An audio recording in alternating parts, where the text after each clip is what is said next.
Това е поредната инициатива на българското правителство за общността ни в Молдова в сферата на спорта след изграждането на футболните терени в Тараклия и в Приднестровието през 23 и 24 година. Благодарим на всички, които подкрепиха този проект, а именно Районния съвет на Тараклия и Асоциацията за развитие на българската общност в Молдова.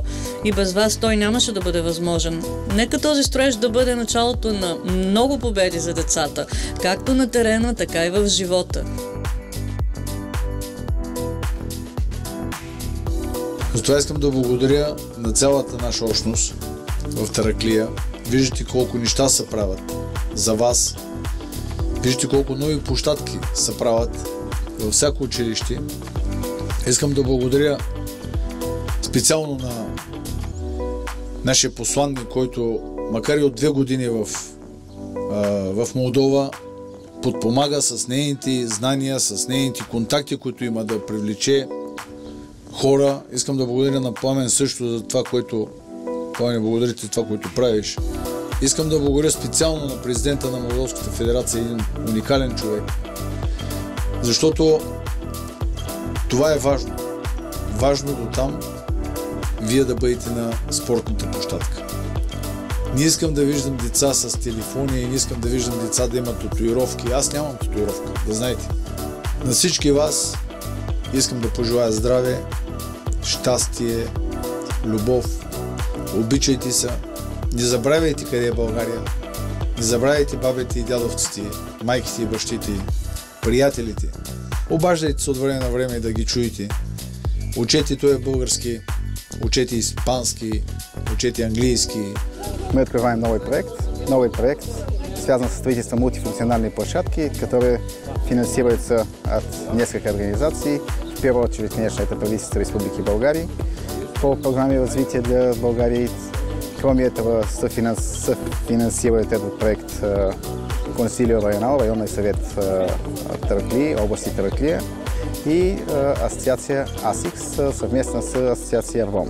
Эта площадка, уверен, будет открыта 1 сентября.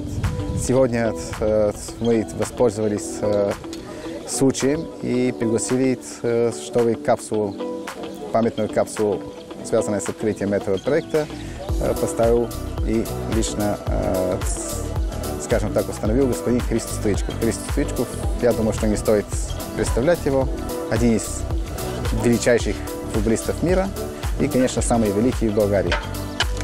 Изразявам искрената си благодарност и признателност за вашата отзивчивост, концепцията и реализацията на този проект, както и за развитието на спорта в район Тараклия, център на българите в Молдова. С нашей стороны, как центральное управление, которое отвечает за развитие спорта, у вас есть наша поддержка. И в прошлом году у нас была одобрена стратегия спорта, где у нас развитие футбола. Это спорт номер 1, потому что это спорт, который все любят. И здесь самый популярный вид спорта в республике. И мы надеемся, что вот такие проекты, как вот этот, у нас умножатся, спортивные стадионы в республике, и у детей будет место, где играть в футбол, а в будущем это селекция для великих чемпионов, как наш уважаемый Христо Стоичков. Эта площадка нам нужна для того, чтобы мы развивали здесь наш спорт, волейбол, баскетбол, футбол. Такой человек, как Христо Стоичков, такие должны приезжать, чтобы поддерживать футбол.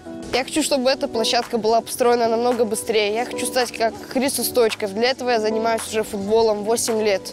Я каждый день тренируюсь, чтобы достичь такого же успеха, как Христо Стоичков.